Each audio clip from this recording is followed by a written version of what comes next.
Oh, well, you've read Dr. Spock, now you fucking know everything? I can't bring you any questions about parenting now? I'm done. I'm almost done that chapter. Yeah, we don't know any of the updated information, and we don't want to know. Classic old dad.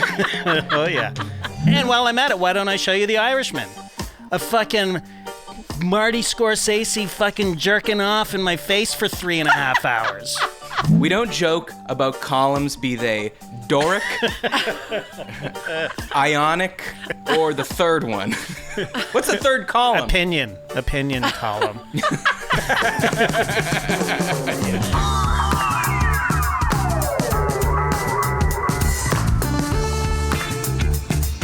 Hello and welcome to The Great Beyond, an Is This Good companion pod where I catch up with my friend and yours, Jason Doyle. Hello. Hi JD, thanks for coming and producing the show. She's had just about enough of your editing suggestions. It's Rachel Doyle.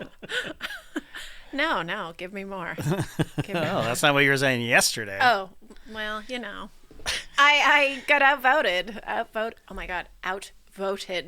So. You got outvoted on a short, but it's sort of fun to see when I go and make an edit because it comes in whole, and I always assume that JD has looked at it and been like, yeah, this is kind of what I want. So I always feel like I'm going against him, but then it's always interesting when then you text me back and you're like, fuck, you just outvoted me. I'm kind of surprised that JD, you don't have the pull in your own relationship to get the rough edit to where you want it in the first place. No, sometimes it's just like, well, we'll see what Matt says. It's like, I think you should take this out. And then she says, nope, I don't think so. And I say, well, we'll see what Matt says. And I'm usually pretty confident of what you're going to say. I respect the vote. It's fine. But you are kind of priming me to... It's not like you're giving me an option A or B. You're priming me to like the one you send me because it's sort of finished, and I assume that if it's come out of your house, you both have looked at it. So to me, it takes great personal strength to have a comment and criticize. But thank you for putting me in that position. I truly do appreciate it. How was your Halloweens? Were they good or were they not good? They were perfect. Not a single child knocked on our door. Wow. Awesome. Yeah, incredible. There's not very good lighting at this cul-de-sac. It's like prime for some sort of crime to go down. Yeah. So. Well, it's a dead-end cul-de-sac next to the train tracks with a mysterious, creepy farm at the end of the cul-de-sac. And the weirdos on the top of the hill. Yeah, and we are the weirdos at the top of the hill. So, it's not very inviting. And did you do evasive procedures? Like, did you turn off all the lights or did you have decorations? Oh, we have a pumpkin that was kind of hiding behind the plant pot. I guess we didn't really work hard for it. Yeah. Now it's our problem to get through this candy, so. Yeah, we got like 1,000 pieces of candy. But see, you're like a store that's trying to sell something, but your store looks like shit. Exactly right. Isn't it, if you're going to buy the candy, isn't it incumbent on you to create an inviting environment where children of all ages would like to approach your scary house?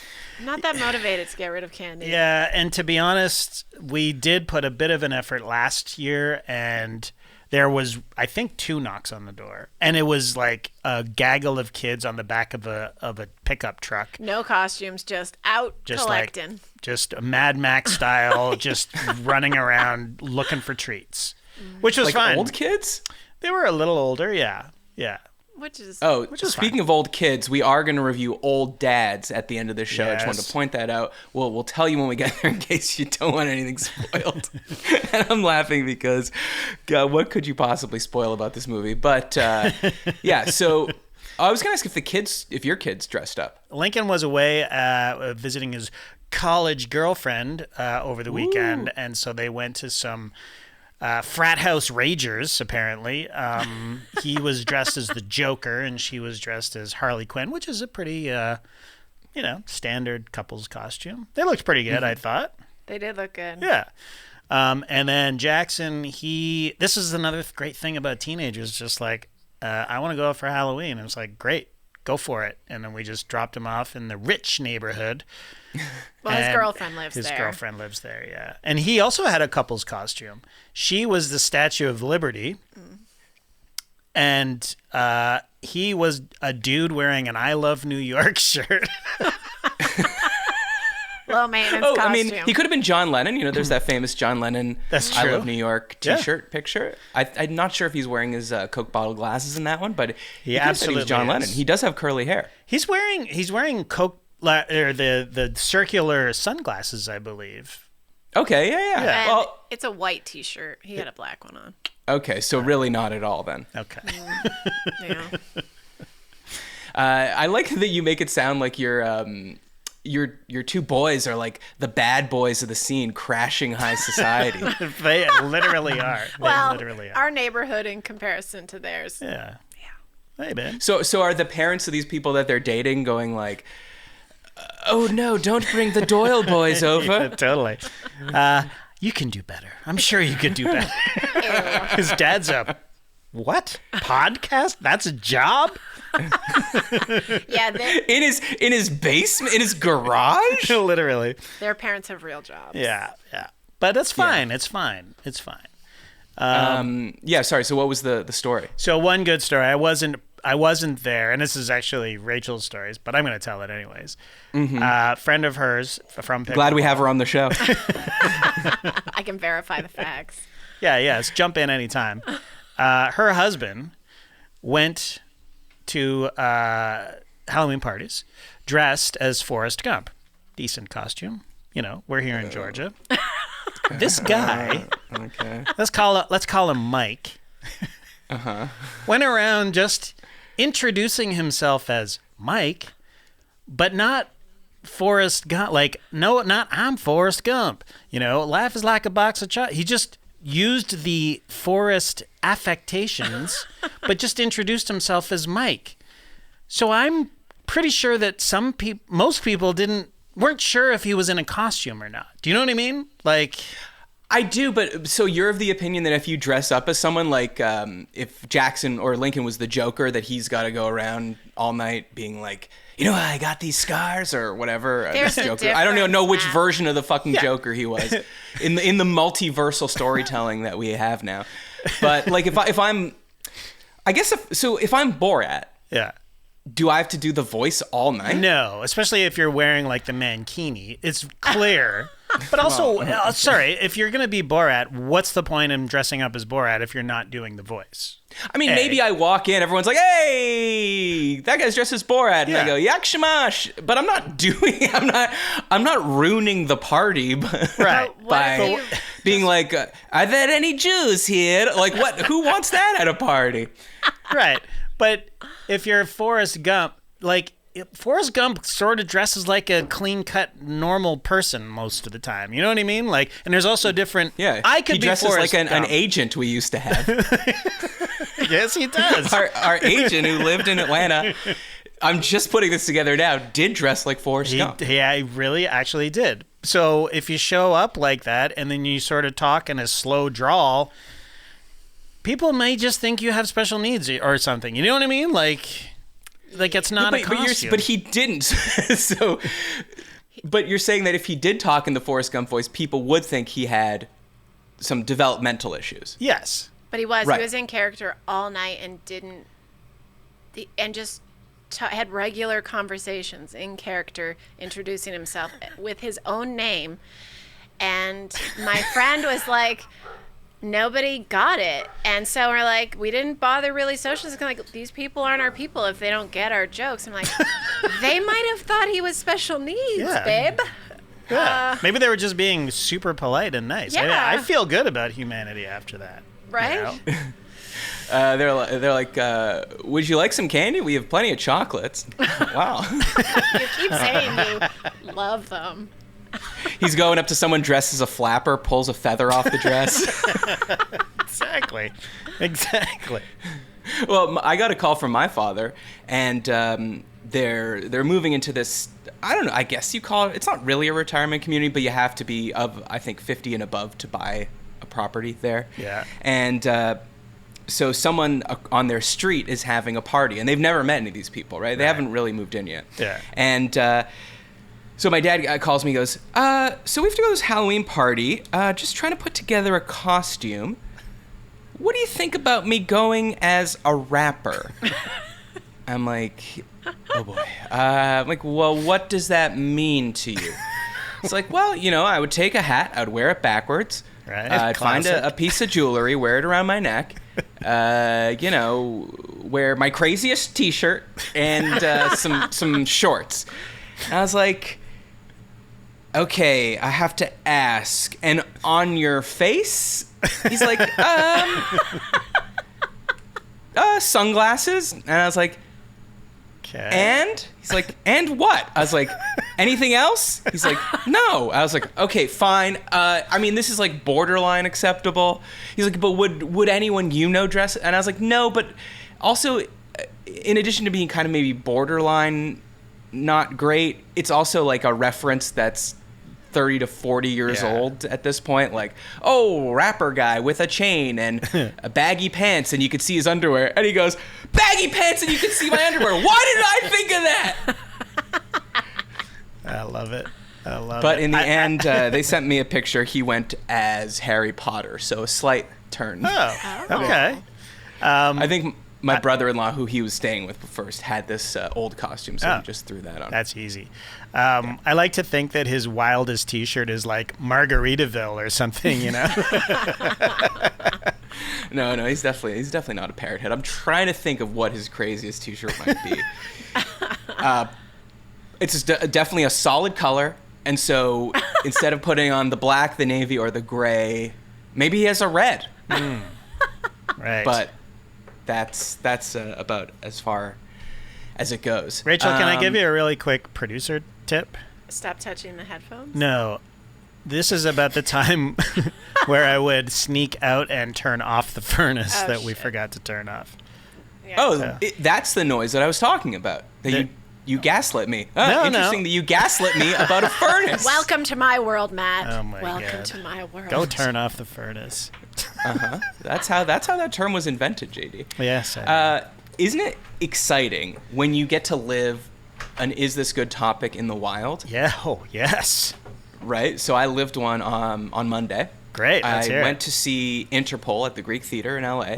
Oh, I was My friend wondering. Charles. I was wondering who you had seen. I didn't get the reference. You posted a picture with a caption. Yes, which I said I "Turn on the didn't Bright get. Lights," the name of their Yes. seminal first album. I should have got that. And so he took me for my birthday. It was very nice. Shout out to Charles. And we've got seats in the second section, but like maybe 4 rows from the start. They were good seats right in the middle. Elevated, like And- balcony. It looked almost. elevated. Not a balcony, but it's pretty slanted. The Gotcha. Greek Theater. Okay. I mean, close your eyes and picture a Greek theater. I'm there. Pretend you're in Athens. Pretend you're in where were you? Corfu. No. Corfu. Yeah. Yeah. I'm sure there was an amphitheater there. 100%. It wasn't flat Definitely Right. not flat. because these Greeks understood sight lines. They got it. Except They for the invented it. columns. The columns kind of get in the way, but No, there's no columns. I know I'm kidding. Well, now's not a time to be joking, JD. Sorry. We don't Continue. joke about columns, be they Doric, Ionic, or the third one. What's the third column? Opinion column. Yeah. They invented that too. God, they are fucking smart. Fuck, they're good. All right, so this is a seated concert. Okay. And so they come out, they play their first song, which is called Untitled, the first song on the first album. And it's definitely it's slower, but great song. And everyone is sitting. Okay. And there's, next to us on the aisle, there is a couple. Yeah. I don't know, it seemed almost like a first or second date, a man and a woman. And the woman in the row in front of that woman is the only person that stands up. Like one person standing up in the Okay. entire section. And the woman next to me goes, wow. Your girlfriend? Wow. No, not my girlfriend, the girl sitting next to me. This is so great. This is perfect. Wow. And then at first I had a little bit of sympathy for her, but I was like, no, I can hear you and the person next to you can hear you, but there's no way that this woman who's standing at a rock concert can hear your sarcasm. It's not going to work. passive-aggressiveness. If you would like her to sit down, you're going to have to tap her, or you're just going to have to accept it. Because if you do this, if you say, wow, this is so great, this is so perfect sarcastically for the whole fucking show, I'm going to lose it. Yeah. So she does it through the whole first song. Wow. Then the next song kicks in, obstacle number 1. Actually, the next song on the first album, it's a bit more up-tempo. Okay. And now everybody stands up. Okay. So now I stand up, the woman next to me stands up, and she looks at her boyfriend and goes, wow. Wow. This is so great. This is perfect. Oh. And it was then I realized she wasn't being sarcastic. I lived the Dave Foley Kids in the Hall sarcasm man sketch in real life. That's amazing. She's very dry. Who's talking, please? Oh, jeez. Well, funnily enough, then later in the show, she asked me for a lighter. Well, she said, "Hi, mate, you got a lighter?" And I was like, "Oh my God, she's Australian." Oh, okay. Which is just to say how deadpan her voice was that I didn't even realize she had an accent when she was going, "Wow, wow." Wow. So I don't know. I mean, they are naturally a sarcastic people. I feel like the Australians. I think they have a gift for sarcasm. Sure. Yeah. Anyways, it was really great because then she got super fucked up, started smoking a joint, she fell over, and then they left during the last song, presumably to get to their car faster. It was PDA. You don't leave during PDA. But then, anyways, that's a different story. And though we have done leaving the concert before the end of, or we've done leaving events before the end of the event. Yeah. As a topic too. Of course, she forgot her purse, and just looking at it like, well, that's work for Matt now. I'm gonna have to pull out her ID and try to find her on Facebook, but then they came back, so that was good. Thereby not saving any time. So she caught you going through her wallet She did catch me going through it. Well, you were trying to help. as you took the money back out of your pocket and put it back in. Yeah, eating those birth control pills like they were Pez. Wow. So the initial wow, like, Yeah. what was she just like enjoying the music? Is that like, wow, they're think it playing was this just- song and Yeah. I'm really enjoying this, like that. I think, as those angular guitars cut through the nighttime air, she felt emotions. But it just happened to be that she said the first wow right when the other woman stood up. Okay. So I was like, well, obviously she's trying to do the thing where you be passive aggressive. Right. And then that person in front of you gets the picture and sits down. But she was just being enthusiastic in the most blasé way possible. And I respected it. Anyways, it was a great show. Happy I went. Yeah. I'm happy that you went too, and shout out to Charles for the tickets. Shout out to Charles for the ticket. Going back to Halloween for a second, did you see this Halloween candy quiz in the New York Times? I did not. Okay, so I wanted to, well, even though you've been in the building, you don't follow every story that they put I out? don't. I play what's the mini crossword mini, and that's about it. Mm-hmm. So you're, 15 years old, feeling pretty good about yourself? I feel fucking great. Are you not a connections guy? I actually am a connections guy. I like that way more than the mini. Yeah. I want to go back though. They don't have the archives. Like I gotta. No, I'll send you a website that compiles them. Okay. It's going to change your life. Don't worry about it. Yeah, I love it. Okay, so there was a Halloween quiz, whatever. We're not going to go through it. But the first question raised my eyebrows. This is the first question. Okay.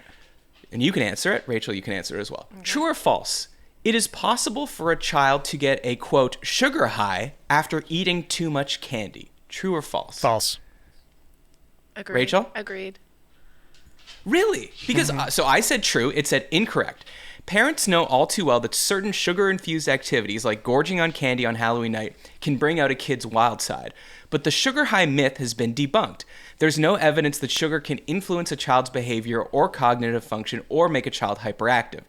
And I guess it raised an eyebrow is because I still feel like I get sugar high. So why do you think this is why do you think it's not true? Have you observed it not being true? Like, did your kids not go fucking nuts when they ate like pixie stick? Not really. I've also heard that it wasn't true. Yeah, and I think that. So, you've read Dr. Spock, now you fucking know everything. I can't bring you any questions about parenting now. I'm done. I'm almost done that chapter. Yeah. Yeah, we don't know any of the updated information, and we don't want to know, to be fair, honest. But classic old dad. Oh, yeah. Whenever this comment comes up, it's at a birthday party or something. It's like, oh, these kids are going crazy because we served cake. It's like, no, it's because they're whacking a piñata with a fucking stick, and it's a fucking party. That's why they're all crazy and amped up. Maybe it's artificial colors. But I don't understand. If you eat, you're telling me that like a kid wouldn't react differently if you gave them a giant piece of chocolate cake versus a bowl of arugula. Well, Like I understand they'd be more excited about the cake, Right. but physiologically, one is basically nothing and no calories, and the other is just high dense calories, shit ton of sugar, all carbs that give you a burst of energy and then make you crash. I mean, I don't know. Didn't we agree on this? it feels like it's spiking. We your being the medical glucose. community. Yeah.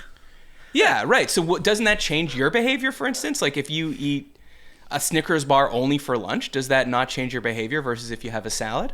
I definitely am not craving the sugar after I finished. Maybe I feel, I feel kind of better. Yeah, for half hour, Till and the then crash. you fall asleep. In fact, maybe that's what we should be doing: is giving our kids Snickers and Pixie Sticks before bed. Half hour before bed, they go crazy. Yeah, it's kind of like And then they crash. the adult version of an edible. You got to time Yes. it just right, Yeah, so that it's not, you want it maybe slightly on the downward side. Or just Before you give go them to bed. turkey. That makes you sleepy. does it? Oh yeah, why don't you give them a nice glass of Beaujolais too while you're at it? Well, normally I say trust the science, but I don't believe in this. I think the Okay. sugar high is real because. So you're saying that it's the other kids and the thrill of the birthday party that's making them go nuts. So if Yeah. you're just saying if you had one kid at home or just the brothers at home and you gave them a ton of sugar, there would be no difference in their personality than if you gave them a bowl of salad. If there was a child just by itself, the only child, and you gave that child a piece of chocolate cake, they might be happier, and they may have a little bit of a dopamine, like, that was good. But I don't think they would be bouncing off the walls. Maybe you put a little Okay. cocaine in there. Well, I have to trust you Well, until I have a kid. I Yeah. have to believe. Trust the science, unless Yeah, it was a bad source. yeah, trust the science unless you don't believe it, and then in which case, don't trust the science. That's Ask questions. Do your own research. Watch some YouTube videos by a guy in Australia who has observed chimpanzees or something. Yeah. What? I don't know. That phrase did not make any sense. One more question from this quiz that I want to ask you because I heard Okay. you talking about this on No Dunks. According to sales data from the past 15 years, the most popular Halloween candy is, and it was multiple choice, Reese's Peanut Butter Cups, M&M's, Snickers, Starburst. interesting. I'm going to swerve, and I'm going to say Starburst. I'm gonna say Okay. Reese's. You're going to say Reese's? Why saying Starburst? It's the only non-chocolate one that you said, and I don't know. I think people like that kind of sweet. I do not myself, but I think people are into it, and I think that Snickers and Reese's Peanut Butter Cups both have peanuts, and I think people are weird about peanuts. Oh, okay. So that crosses. You should have those led off. with that. That's your best point. Smart. Okay, I'm But you're thinking wrong. it through on It the is fly. Reese's. It is Reese's. Okay, you know who's- Rachel, you have won a veto for an future edit. I have an extra vote. Oh my god. Yeah, save it for something good though. I will. Save it. Save it. For the baby I really love. Exactly. Exactly. Yeah, no, that is a good point. I didn't even think of that. That in a peanut-free world, you would think these wouldn't be that popular. Yeah. But Reese's. Now, you're also not thinking Reese's is the normal packaging is orange, Right. so it looks Halloweeny. Right. That's a great point. I said this. People got mad, but I was like, overrated. The Reese's Peanut Butter Cup. Overrated. No, it's not. I do have to disagree. I with know. you. Everybody disagrees, but that's fine. I mean, You said I'm not saying... it's too sweet. It's too sweet. It's And too ice sweet. cream is too cold. And coffee is too hot. Oh, God. You know what I do with my Reese's peanut butter cups? I take actual peanuts and I force them into the peanut butter cups to add a bit of salty goodness That and is so crunch. weird. I've literally done this many, many, many times. I have never seen you do it, but now I'm disturbed. Well, it's not surprising considering this is a man that's angry that Nutella is not making a flavor of Nutella with crunchy hazelnuts in it. Yeah. I am still... I'm not that angry, but I am a little bit angry. I like texture. I like a nice bite. I'm Back lucky. No, in I the do. salt. I do understand. I'm lucky I you do haven't understand. put any peanuts in me. Oh, God. Too much? Too far? Too far. Too far. Everything else is I'm getting not- it shoved down it. Okay. All right. All right. Well, Rachel's keeping that in. Something that I know you want to talk about. So this is a headline from Variety. Yeah. One of our most trusted resources in the entertainment community. Headline is Killers of the Flower Moon Intermission Violations. Apple Paramount cracked down on handful of theaters breaking agreements. So the story basically, Killers of the Flower Moon, the new Martin Scorsese movie. It is out in theaters before it goes on Apple Plus, and it is 3.5 hours. And some theaters, mostly in Europe, Yeah. and we'll get to that little wrinkle in a second, some theaters are putting in a intermission, and Scorsese and the editor and the distribution team is saying, no, you can't do that. We didn't tell you to put an intermission here. You are altering our film, and they put the kibosh on it. Yeah. So I was wondering what you thought about this, both from a man who wants an artistic vision to remain as it is, Yes. but also as a man who perhaps wants to pee every now and then. Yeah. This was the breaking point for me and Martin Scorsese. Okay. Enough, man. Like, this fucking movie is longer than Hamilton, and you don't put a goddamn and no rapping. zero. Well, I haven't seen it, but zero rapping. I hear. I'm sorry, but like, and also, okay, from a point of view of an audience member who I always have to piss like when I go to a movie, like, and I'm literally like Oppenheimer is like, now should I go now? Like, I don't want to miss the big boom, but Big boom. so you have to pick your time judiciously. Okay, so if you're sitting in a theater and you've had like a jumbo popcorn and fucking massive Cokes that they sell, you're gonna have to pee within an hour. Like, you will be dying by 2 hours, let alone 3.5. Okay, so there's that. But look at it from the point of view of the poor theater owner who their show times have cut down by what? Like, how many less shows do you have in a day? There's only 24 hours in a day, so you can only show like 2 viewings of this new Martin Scorsese movie that's supposed to be a masterpiece, but you can't sell any popcorn. Like, let them go out and buy some shit and have a piss, right? Like, sorry, but like 3.5 hours is too long to be sitting in a theater without an intermission. Like, it's not unreasonable, and to be cracking down on it, it's just like Scorsese's already fucking pissed me off with all this. Oh, Marvel movies have ruined movies. And then he turns around and makes a fucking 3.5 hour opus. Like, and he was bitching about Marvel movies back when he made The Irishman, which was a hunk of shit. Sorry, everybody. It was terrible. Yeah, I agree. First of all, I guess we should both say we haven't seen Killers of the Flower Moon. I have not seen it. I am looking forward to see it, but there's no fucking way I'm seeing it in the theater, Martin.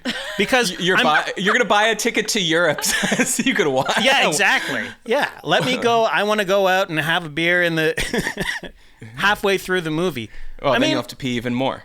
Yeah, it's like, okay, Martin, don't sell your fucking movie to TBS then, because they're going to put a lot more intermissions than just one in it. Okay, that's interesting. So there's a part of the article where it says, while Scorsese has not directly addressed the intermission, he defended the long runtime of Killers of the Flower Moon in an interview with the Hindustan Times, saying, quote, "People say it's 3 hours, but come on, you can sit in front of the TV and watch something for 5 hours." A couple things to note. It's not 3 hours. It's 3.5 hours. So even Scorsese is like trying to pad it down a little bit. And weird comparison, I think, because if you're sitting on your couch and watching TV for 5 hours, you're telling me you're not pausing that thing at least 3 times in 5 hours to pee or get a snack from the kitchen, or someone calls, whatever. So I don't understand. It's like, I don't know. It's like a flight attendant yelling at me because I'm not sleeping on a plane. And then if they were like, oh, so at your house where you're comfortable, you'll sleep in your bed for 8 hours uninterrupted, but here in the middle seat in economy on Frontier, you won't catch a few winks? We're very insulted. Yeah, exactly. So I don't know. Like, Oppenheimer was long, and it did feel long towards the end. But at the end of the day, I was like, I'm glad I saw it. And I'm glad I saw it in theaters because, frankly, if I did see it at home, I would have paused this thing like 5 times at this point. Right. And you know what it reminds me of? Boyhood, the Richard Linklater movie with Ethan Hawke, where they filmed it over, I forget how many years, I think. 13 years. Yeah. So you literally see them age. Like, I think the boy from 5 to 18. Yep. I saw it in theaters, and I loved it. Absolutely loved it. And then when it came out on DVD or streaming or whatever, I found that the people that had watched it at home didn't really like it as much because they were like, it was kind of boring, and then I looked at my phone, and then I paused. It didn't really hold together for me. So there are some experiences where, frankly, if you're just forced to shut off your fucking phone for 3 hours, you do have a lot better of an experience. I don't disagree with that at all. I agree with Marty. Can I call you Marty? I agree with. You just can't call him Martin. I agree that he wants it to be shown the way he intended it to be seen, which is apparently with a full bladder, busting at the seams, and fucking can't wait to get out of there. But going. God, I wish this would end. God, I wish this would end. Yeah, I like long movies. I've never complained about a movie being too long. You'll never hear me complain about that. Well, that's not true. You definitely aren't you doing that right now? Well, I haven't seen the movie. I'm complaining about the fact that he's getting upset that people want to piss. That's it. Like, okay, what would you do? So you're at a theater in Colorado. You want to put an intermission to give people a chance to pee, and frankly, obviously, as you said, to get more concession money. Yep. What do you do? So, like, there's a hard cut between scene X and scene Y. Yeah. You just put a cut in there so it just goes junk, and then it goes to black, and then the lights come up. Or are you finding the cut point and then putting in a little fade? Because now you really are altering the movie. Yeah. So what would you do? If I was just going rogue, I would find the natural middle point. I mean, I don't know the structure of this. I mean, if it's a standard 3-act structure for I mean, ideally, there's 2 intermissions, really, between the first act and the second act. No. I don't want 2 intermissions. Okay, but you would find a swell, a good scene. I mean, people do this all the time. Like, people who work in television, trying to find like a cliffhanger or something, a hook at the end of it, at the end of a scene, and then you fade to black. You have to fade to black. And you put up a sign saying intermission. I just watched 2001. But he didn't want to fade there. He didn't want to fade there. Yeah, I get that. So it's what Marty has to do. If Marty wants to make 3.5-hour movies, he has to build in a natural intermission break. I just watched 2001, Stanley Kubrick, masterpiece. Very long, very, very long. The opening scene, and also no rapping. And 0 rapping in that one, too. My name is Hal, and I'm here to say. We watched it on Max. This is how long it is. The opening shot, and this is a generational thing, Jackson was like, did the screensaver on the TV kick in? Because it's literally just a landscape.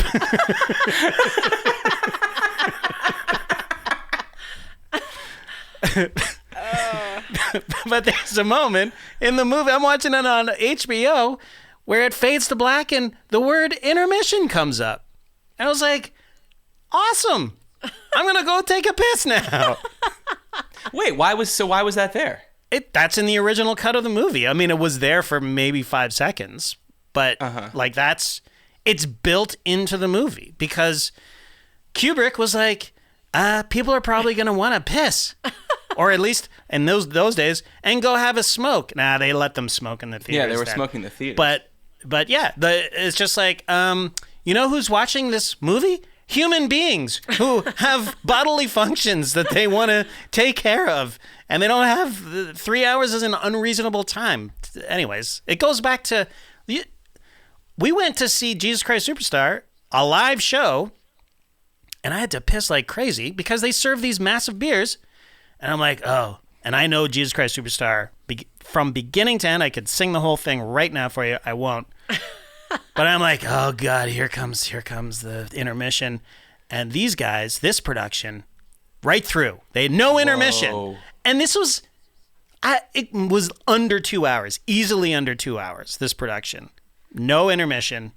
I was dying. I had to piss so badly. And this was live theater. You don't get up. You don't get up in the middle of, a show to go piss. You're in front. Right? You don't get up during Day by Day. Is that from Jesus Christ No, Superstar? that's Godspell. Come on, Matt.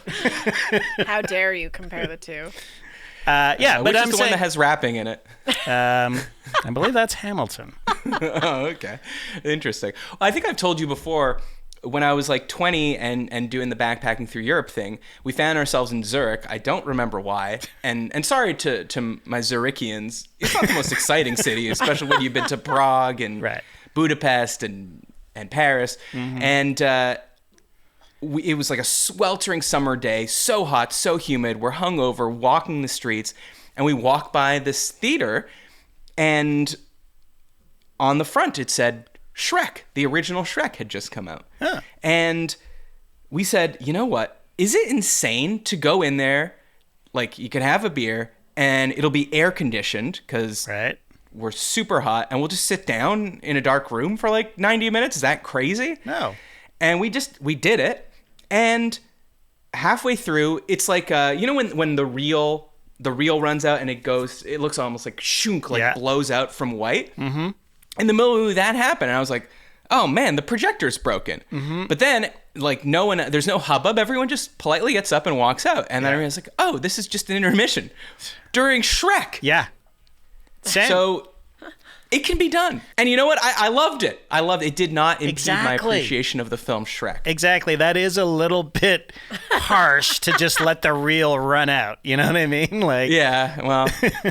But I was the same thing. I was in Amsterdam when Silence of the Lambs came out, and I saw it, and it was the same thing. It's like, that's an hour and 90-minute movie, and they put an intermission in it. It was fucking great. So bring back the intermission. Shut the fuck up, Marty. Or make shorter movies. I disagree with you about the shut the fuck up, Marty. Why? I disagree with you on that. Go on. Well, he's having a bit of a war with Joe Russo's. Is that what his name? Yeah, the Russo brothers. Yeah. Yeah. Yeah. And so good directors. They're great directors. I would like to show you this new TV show they made. It's not good. Okay, I'd like to show you Endgame and Infinity War. A culmination of 20 movies, of 18 movies. It's a goddamn... I'd like to show you... and while I'm at it, why don't I show you The Irishman? A fucking Marty Scorsese fucking jerking off in my face for 3.5 hours. It's like, ooh, look, they look so young. Did you see how young they look? Oh my God.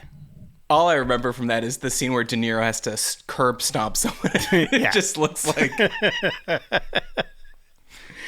it just looks like someone right off screen is holding a walker. Yeah. Just waiting for him. But no, okay, I like that he's a dissenting voice in this bullshit entertainment that we have been being fed for the last like 15 years. I do That too. is my opinion. I Marvel can exist, but I do that's all I'm saying. Yeah, but it has drastically changed movies and what gets made, and the event film, the middle tier budget film doesn't get made anymore because this has conditioned people to only go to the theater when it's like a $300 million movie with bings and bangs and 30 celebrities in it. Mm-hmm. And I like that an auteur or someone that has something to say that's not about people wearing tights is still able to say it. And I think it's good to have a dissenting voice when the mainstream mass popular culture is asking you to read 30 articles before you go into a movie, or analyzing, Thor 3 like it's a Proust novel. Anyways, I just think I do like him being a voice out there. But anyways, well, I agree with you there. Are we both going to see it? Yeah, I'm definitely going to see it, but I'm not seeing it in theater. Oh, you're not seeing it in theaters? No, Okay. I'll see it on digital. And yet you'll sit on your couch and watch TV for 5 hours. I will. Also, 5 hours is a long time. That's a long time to be on your couch. Yeah, it's a long time. For sure. Okay, one more thing. Did you see this scooped bagels Twitter argument? Yes. I didn't actually get into it because I was like, this feels anti-Semitic to me. Okay, well, we'll get to why he's that in a second. But this guy, Taylor Offer on TikTok, he did a classic, like, front-facing camera, walking down the street. He's in New York, and he's saying, New York is just so crazy. Like, in L.A., I'll walk into a bagel shop, and I'll say, I'd like a scooped gluten-free bagel. Scooped, if you don't know, means you slice the bagel in half, and then you scoop out the bready middle part. Right. And so he's like, in LA, when I asked for a scooped gluten-free bagel, they're like, oh, sure, we'd love to do that. We have 5 gluten-free options. Happy to do that for you. Right. And he's like, but I'm in New York now, and I walked into a place, and I said, can I get a scooped gluten-free bagel? And the guy said, dude, I'm not fucking scooping your bagel, bro. Get out of here with that shit. Yeah. Love it. So Love it. people got upset at the guy. Yeah. He became, a bit of a main character, as they say. Yeah. And they were like, scooping bagels. This is the greatest insult that you could ever do to a bagel. And I would like to know where you stand on this. Well, I hate to point out the obvious, but obviously there's still gluten in a scooped out bagel, right? Am I missing something? No, the whole bagel is gluten-free. That's a gluten-free bagel? Yes. Okay, get the fuck out of here with. I'm just kidding. No, I know it's true that he parrots the guy being angry at him for asking to scoop out the bagel. But Okay, I thought it was I could also think that a guy in New York would yell at you for wanting a gluten-free Yeah, bagel. totally. Yeah, I thought it was sort of like slang, like get rid of the gluten by. Oh by, no, by that's scooping way it dumber. out. I know, I that's do what I mean. appreciate that. Yeah, that's dumb. Well, but why do you think it's anti-Semitic? I don't know, because I thought he was gonna it was in New York and I had to do with bagels and I didn't want to. I just thought it was gonna be. I don't know. I just don't want to be a part of that. I didn't want to have like a bad Jewy impression. You know what I mean? And feel I do bad. understand it. Yeah. In these difficult times, it's important not to stereotype. Exactly. Jews love bagels, but other people love bagels too. You're right. You're right. The joke's on me because I guess I was the one being anti-Semitic, thinking that it was going to be anti-Semitic. You know what I mean? Mm-hmm. But anyways, here's the thing with the scooped out bagel. I'm into it. I am into it. I will baby. Always Scooped hive. I don't scoop them. I will actually just cut a bagel like a Big Mac bun, and I will just toss the middle one. You know what I mean? Like, oh, so you're doing a 3-cut. A 3-cut. Or there's 3 pieces. There's 3 pieces at the end, and the middle piece I don't chuck. like that. I don't like that. But then you're not scooping, to be honest. I'm not scooping, but I am making it thinner. It never occurred to me to scoop. It seems like a lot of work. I don't think it's more work than perfectly surgically slicing a bagel right. 2 times. Yeah, that's Bagels not are easy. sometimes hard to cut. Yeah. But, look, we don't have to get into the whole Montreal bagels, New York bagels. No. I think that is There's no need because the Montreal is far superior. It's superior, but whatever. I grew up eating that. They're thinner, they're lighter, they're airier, tiny bit of sweetness there. Mm-hmm. And, very crunchy outside, very moist inside. Like eating a cake almost, frankly. Suffice it to say, I would never do that to a Montreal bagel. Ever. I would never do that to Montreal bagel, and I Never. would think it would be absurd. Yeah. But you're getting these bagels in New York and other places. They're like, and I Googled this. I said, bagel is equivalent to how much bread? Multiple sites, 3.15. It sounds like I'm making that up. Okay. It's like pie. It's rounded pie is Right. one bagel.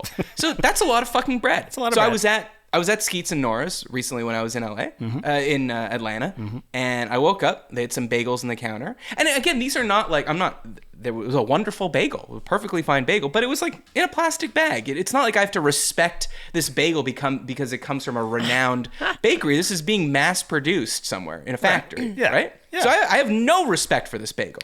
None. And None. so you shouldn't. So do I want 3.5 slices of bread? No. I want a little divot to put my toppings in there. And so I did that. Now, when you're in someone else's house scooping a bagel, now you have a pile of bread. I tried to discreetly throw it in the garbage. Nora said, "What are you doing?" I said, "Nothing." She said, "What's all that bread?" I said, "I'm scooping this bagel." She, was horrified. But Really? again, I don't need that much bread. Right. And this is just like imagine getting upset at the way someone eats, I don't know, a ding dong, or it's just something mass produced garbage. It's like, Right. what? Let people do what they want. Now, all that being said, I would absolutely never ask for a worker in a store to scoop my bagel for me. Right. Yeah. Like, just get their little fingies in my bagel. Like, Yeah. So no, that's I what would you're never doing. ask You're for that. literally just picking it out. Yeah. Like, Yeah. Okay. Yeah. Yeah. That's yeah. You can't. So I do agree the guy's was a little bit off here that he's just like confidently striding into a bagel shop. Right. Like, he's going to go into a diner and ask the waitress to cut the crusts off his grilled cheese. Exactly. Is he mid-20s? He's mid-20s, right? Maybe a little bit older than that, to be honest. Why are you making this an age thing? Well, I mean, I would never assume that somebody would do that kind of work. I don't know. Well, You're saying he's entitled? Well, I think Okay. it's a culture thing. It's a LA culture versus New York culture, and Yeah, but generally, if you're going into your average New York bagel shop, Yeah. like they're proud, they're artisans. You know yes, what I'm saying? 100%.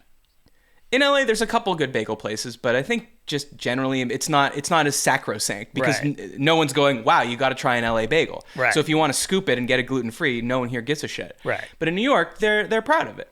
Yeah. But there is something about having the worker like almost like because the dough is part of the bread. I'm really stating the obvious here, but. Would by the same token, you could ask for a scooped out muffin or Right. scone or something, Yeah. Yeah. right? Totally, It's just a like- weird thing to do. Yeah. You just ask for the cream cheese on the side and you do it You yourself. do it yourself. You get. Yeah, they're putting in too much cream cheese too. But that's Preach. the problem with the scoop out. Preach. Sometimes they're putting in even more because they're putting it in the moat. Right. Yeah. Oh, So- then it's all... Yeah. You got to do it yourself. You got to just go to. No. See, I disagree with that too. I want them to do it. I just want them to do it respectfully. I don't need to. I don't need death by cream cheese. You know what I'm saying? No, okay, but I'm Are saying. they wearing but- gloves at least? Because all the stuff under their nails you All right. don't want going They're not through- scooping barehanded, Rachel. Jesus. So where are you landing on this? So the New York delis were in the right by refusing to Yes. scoop for this Yeah. guy. Okay, I agree with you. Or I guess I would more put it, this guy's a little crazy for confidently striding into a Yeah. New York bagel shop and asking them to scoop it. Yeah. Yeah. Unless it's like written on the menu. We scoop. Right. Yeah. Yeah. It should be on the menu. Scooped. Right. Scooped bagels, and it's like triple the price, which it should be. Right. You get less. But the labor.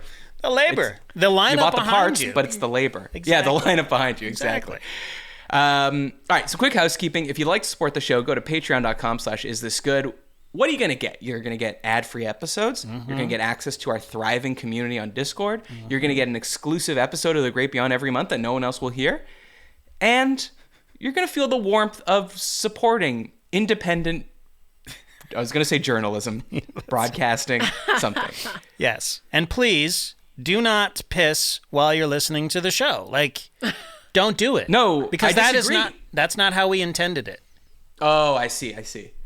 I think if you're going to piss, here's what I don't want. I don't want you to pause the show. I want you to leave your earbuds in and just piss as we're talking.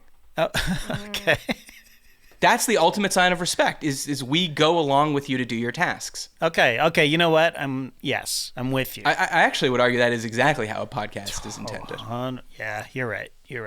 Yeah, if you're not pausing this thing 12 times because a work call comes in, or you have to parallel park so you can't have any noise, then you're not listening to this as it was intended. Exactly. But you can also do a free trial, patreon.com/isthisgood if you want to check it out. Send me emails to isthisgoodpod@gmail.com and subscribe on YouTube. JD and Rachel are both killing it over there. They're doing these little trailers almost to hook you at the start of the show. Oh yeah, a little taste. Yeah. People they're saying, Zach Harper saying, "Oh yeah, like I would accept not having to be vegan if I house it if they let me jerk off." You're like, "What? What the hell does that mean? Those two things don't fit together." Well, all is explained in the show. And leave a review on Apple Podcasts. We're up to 377. I said I want to get to 400. We're getting closer, so I do appreciate that. And JD, you ready to talk old dads? I'm ready. Let's do it. Okay, so if you haven't seen Old Dads and you don't want it spoiled for you, don't listen. But I honestly think that you should just listen because I don't know what we're going to be spoiling, and it'll be a nice companion piece. So first of all, Rachel, did you watch with JD? I did. Okay, old moms. I mean, no offense, you're younger than him, so you're fine. Normal moms and old dads. How old is he? He's not that old. Well, in real life, he's 55, but I think in the movie, what does he say? He's Says 49? 49. Oh. I found it interesting that he lowered his age in the movie. Yeah, I think maybe to match the age of his son. Does Bill Burr have kids? Oh, when he had a son. He does have a kid. Yeah. Late in life, like... Yeah, so it's semi-autobiographical, I guess, in that sense. But yeah. So, yeah, this is about three old dads. Three old dads. You got Bill Burr. He's the main old dad. Mm-hmm. You got Bobby Cannavale, old dad number 2. And Bokeem Woodbine, who he looked very familiar to me, but I couldn't see from what. Well, I could have looked it up. He was in Spider-Man for one. Okay. Martin Scorsese's favorite movie. He played, my favorite thing that he's done is played Mike Milligan, and I think it was season 3 of Fargo. Oh, yes! That's what I know him and from. goddamn, that character is he's so good in that. Great, and he's from then, he's been one of my favorites. Whenever I see Bokeem Woodbine, I'm in. I'm totally in. So were you in on this movie? I mean, I was happy to see him, and I thought the cast was great. Shout out to Jackie Tone, former Is This Good guest, Jackie Tone, playing Bobby. She caught Bobby Cannavale. Yeah, I mean, we got to have her back on. I'd love to hear the behind the scenes of this film. I thought the cast was great. For I feel like they weren't really given anything to do. But yeah, I mean, it was like, oh, Rory Scovel right at the end of the movie. It was great. Oh, Natasha Leggero's in this, and a big head from Silicon Valley. So Silicon Valley. I mean, the cast was good. I will say that. Okay, but how did you feel about the movie? I wouldn't recommend it. I don't think. No, not to see. Very bad. And here's go on. You go ahead. Very simply, all the cliche things. I'm happy to see an R-rated comedy in production. I'm glad that happened. I like the cast. I like Bill Burr. But here's the thing. Here's my thing. You can write and direct your movie, or you can write and be in your movie, or you can direct and be in your movie, but you can't do all three. You can't do all three. That should be a rule moving forward. Because I feel like this material, if it was under the, if it was either somebody else playing Bill Burr's character, or if Larry Charles was directing this movie, I think it would be way better. It was a fucking mess. There was hardly any, who cares about the plot on one hand, but also there's so many times in this movie where I'm like, oh God, this is going to be so goddamn tedious, this whole storyline. Where is this the path we're going down? This guy has to behave himself for 3 months or whatever, and that's the movie? And then, this guy has to go and find a dude in the middle of the desert to be a superstar? Is this going to be the movie? No, nope. But so it's just like, Okay, so Is this movie going to be like an Analyze This, where he gets to go meet with the teacher at the school for the whole thing and make him a better person? Yeah. No, it's not that. Yeah. I felt the same way. I was like, it felt like watching 3 to 4 episodes of a mediocre sitcom. Yeah. Really, Yeah. is what it felt like. First off, why did this movie need a voiceover? It's the laziest voiceover maybe I've ever seen. It's used twice at the start of the movie, then never again. I think at the very end it's used. Yeah. But like, so there's the 3 old dads own a company together that makes throwback jerseys. Yeah. Oh, okay, and they're really good at it. I mean, all right, yeah. sure, whatever.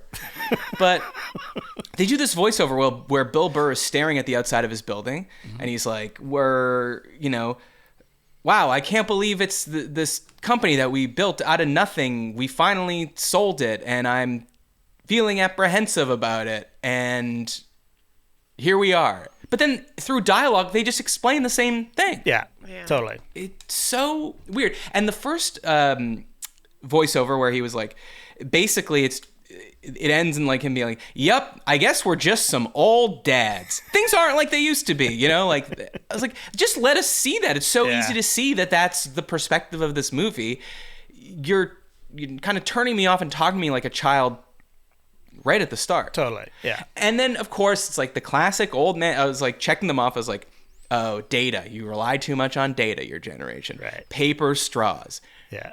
Trans, pronouns, check your privilege, vaping, bird scooters. Like, Check. Yeah. I mean, when you pile too many stereotypes on top of each other, I don't know. It sort of loses its impact. Yeah, it works in a Bill Burr hour-long special, but not so much in a 90-minute film. I mean, yeah, the whole like, this happens in every movie where there's like, oh, this is the business, it's like, oh, this is a like a fucking wet dream for an old guy, you know what I mean? And it's just like, oh, God, like retro jerseys, okay, I guess. Like, I was laughing so hard.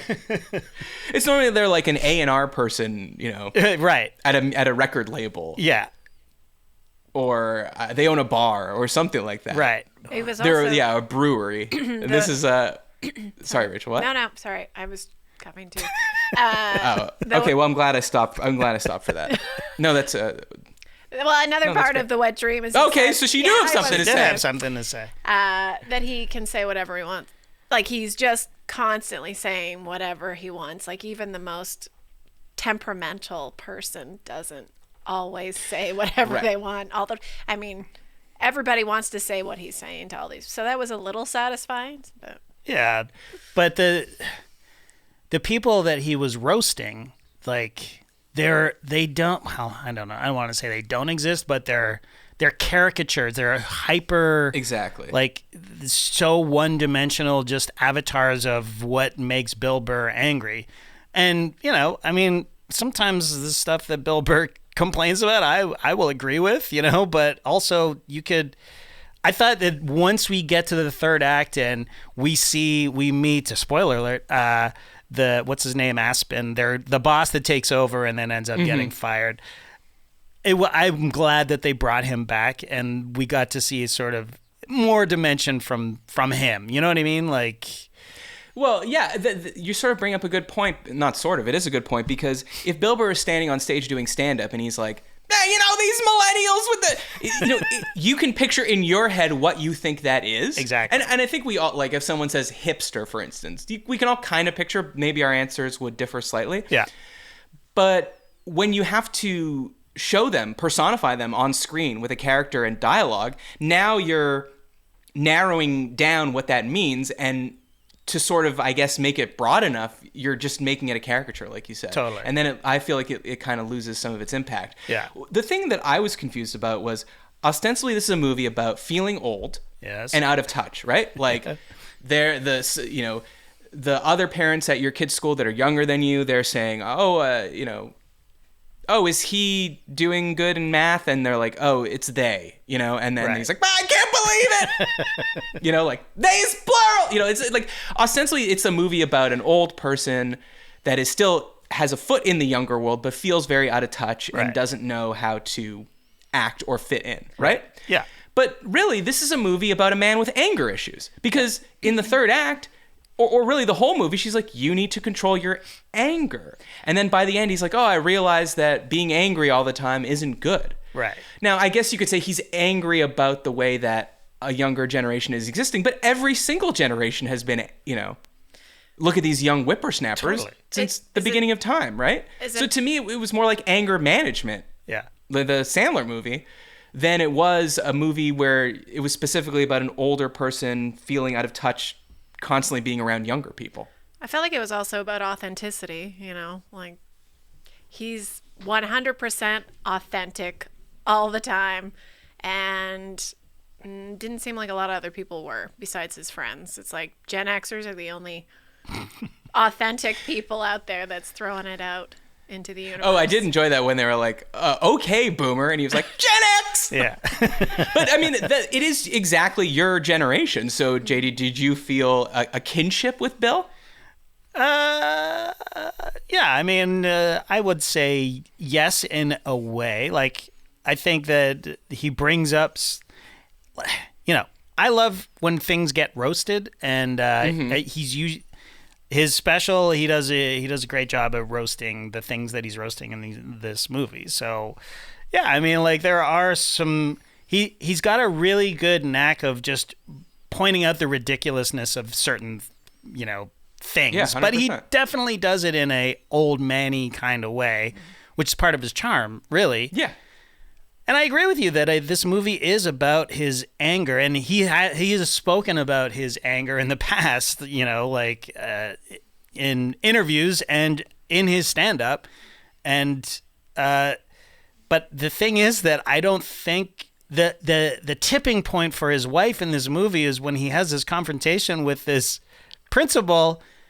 It wasn't that bad. Like, it wasn't that crazy. You know what I mean? Like, I had that note. I said, I wish he was angrier in yeah. the movie. Yeah. It's like, there's so many things he could blow I mean, he his does call top her a at. cunt. Yeah, that was the inciting incident of the film. I know, but then I do kind of have to roll my eyes that there's like an entire set piece that's like, wouldn't it be funny if this whole set piece was about trying to get a white guy to say the N-word? Right. Yeah. It was pretty cringe. Yeah, it was a little bit cringy. Yeah. Uber driver, best part by far. Bruce Stern. It was great. Yeah. It was great. And that's where this sort of, I appreciated the attempt of like, oh, this is the guy I'm going to turn into. And then he finally, I didn't mind the having to embrace the modernity of the scooters. You know what I mean? Mm-hmm. Like, well, yeah, that was a nice it was a full sort of circle moment. Yeah. There were good bits in that. Yeah. Wasn't 100%. No, but I all wouldn't. right, so- I wouldn't recommend it. Okay, Rachel, give your rating. Oh, like a percentage? Am I Rotten Tomato in it? Yeah, give us a Rotten Tomatoes. I mean, there were parts harder of than it looks. There were It's harder parts than of it I looks. liked. I appreciated the authenticity of it. Maybe 50. 50. That's high, right? But No, I don't think so. It's not. That wouldn't be. Well, you know fresh. how percentages work, right? If No, Lincoln but I brings mean- home a 50, you're not going, oh, that's pretty high. that's really good.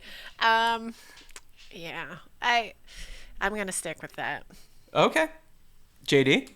I'm gonna say if Rotten Tomato scale, I'm gonna give it a 45. I think, what is it at 22 right now? It's 22%, yeah. That's a little low, I think. But 45. Don't bother. Go watch Cockblockers. But you know what? Or no, it's not Cockblockers. It's Blockers. It's kind of like you Blockers. stepped into like a time machine and went back 15 to 20 years, because it feels like they did stuff in that movie they don't do anymore in comedies, like go to a strip club and there's asses and tits everywhere. Right. Yeah. Say some very controversial things that you just don't see in comedies anymore. Yeah, I suppose. Because it's, again, cancel culture, not appropriate. Oh, someone's on Bill Burr's side. Well, no, I'm just saying it felt like it was going in, I was stepping into a time machine. Right. Yeah, no, I get that. I would say at this point, if you're putting it below 40, does it really matter whether you say 22? I'll say 39, so it's cinephobe eligible. Okay. But I'd love to hear what Zach has to say about it. But I don't know the difference between a 22% movie and a 39% movie. I wouldn't see either. Yeah. And I don't think I would have watched this if we didn't decide to talk about it. I would have put it on my list and it would have sat there for a year at least. Have you seen Blockers, Matt? Oh, I love Blockers. Blockers is great. It's a great movie. Great. Very good. Great movie. All right, well, listen that's to R-rated as well. I mean, isn't it? I think. I mean, the other thing is it's teenagers, so there would be less tits and ass. Sorry, Rachel. But I would call it. I'll send JD the website to get Connections archive, and I'll send you a different website where you could see some stuff that you might want to see. It's That's a not sex represented in comedy. films It's anymore. like it's an old school. It's like American Pie. It's the same. It's the same thing. They all set out to lose their virginity. It's a teen sex comedy. Yeah, but I don't think there's nudity in it. Is there? I don't think so. But that's not how I measure. That's how you. Oh, that's because how of the Rachel strip. measures Yeah, it. it was nice to see titties in a movie for once. Yeah, That's what took it up teenies to and- 50 She says for me. every film we sit down and watch, Matt, she's like halfway through. Where are the titties? Where are titties at? Every titty is 5% on the Rotten Tomatoes scale. Lots of cheeks.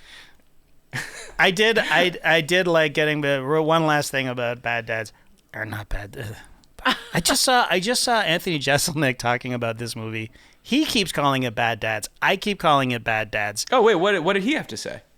Oh, he was just messing around saying Bill Burr was in here and talking about how great it was. He said that he liked it, but he's friends with Bill Burr. What else is he going to say?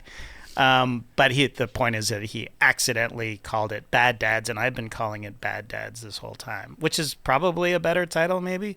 Yeah, well, there's that Bad Moms movie. Yeah, Maybe why they yeah, didn't. exactly. But Old Dads, I guess, is good. But I did like the sort of workaround is like, are we really going to send these guys to Vegas? Can we afford to shoot in Vegas? It's like, nah, we'll just go to wherever they were, Palm Springs or some shitty little casino outside of Las Vegas. So I liked seeing the how are we going to deal with this production problem? Oh, we'll just do this instead, which is fun. Okay, JD likes it when he sees the characters on screen saving money for the studio, and that's about the best thing you could say about this movie. Well, that's Old Dads. That's the show. Listen to next week's show coming out November 6th. The guest will be Maggie Sirota. If you don't know her, follow her on Twitter. She's been making me laugh on Twitter for a very long time. She's a writer, music journalist, former podcaster. So we're excited to have her on. Go back and listen to the Zach Harper episode, a banger. Second-time guest, and email us at isthisgoodpod@gmail.com. Subscribe everywhere. Leave a review on Apple Podcast. Thanks, Rachel, for showing up today. This was JD and Matt reaching out from the great beyond. We'll see you next week.